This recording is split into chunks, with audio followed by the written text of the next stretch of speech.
Who am I? The most sacred question ever asked. Begin your journey inward. Upadēśa Sāram. Essence of Self-Enquiry by Bhagwan Sri Ramana Maharshi. Be still. Be aware. Be that. Explore all 30 shlokas, one by one, with deep insight and simple clarity. When the ego is gone, the self shines by itself.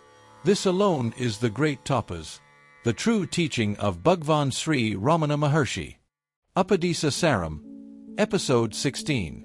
Shloka 16. What is real seeing?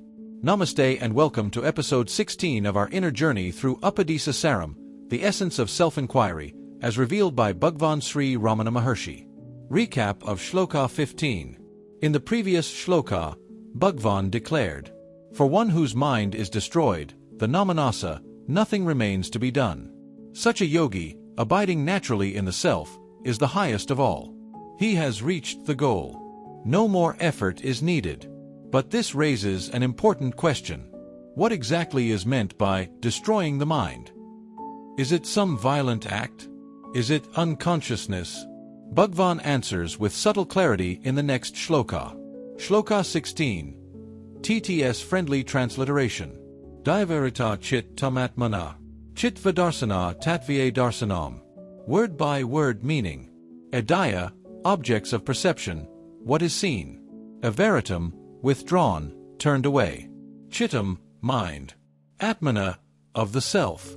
Chitvadarsanam, seeing of consciousness, pure awareness. Atatvadarsanam, seeing of reality or truth. Simple explanation. Bhagwan says, when the mind is withdrawn from all outer objects and turns inward to see its own source, that is the real seeing, the direct vision of truth.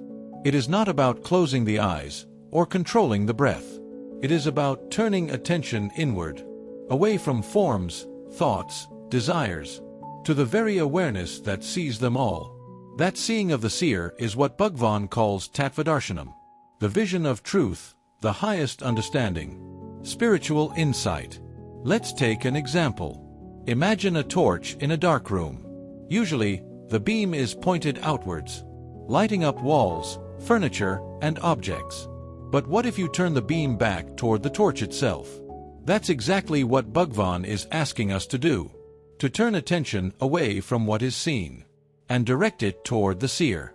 When the mind turns inward like this, it discovers that it is not the body or thought, but the light of awareness itself. And this turning inward is not dry or abstract.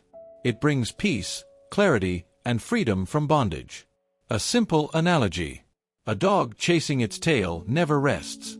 But when it stops, it finds that the tail is already part of itself. In the same way, when the mind chases thoughts and objects, it suffers. But when it stops and turns inward, it finds that what it was seeking, peace, happiness, truth, was always within. That's why Bhagwan emphasizes, withdraw the mind from objects. See the self. That is truth. Leads to Shloka 17. But now a deep philosophical question may arise. If the mind itself disappears when we inquire, then who is doing the inquiry? Is there really a mind at all? In Shloka 17, Bhagwan answers this paradox directly. He says, when you sincerely inquire into the mind, you find that there is no mind at all. Only the self remains. Let us explore this beautiful truth in Episode 17. Closing words. Thank you for joining this gentle journey inward in Episode 16 of Upadēśa Saram. May these teachings guide you from the seen to the seer, from restlessness to radiant peace. If this episode touched your heart, like, comment, share, and subscribe to continue walking this sacred path together. Until next time, be still, be aware, be that. Thank you.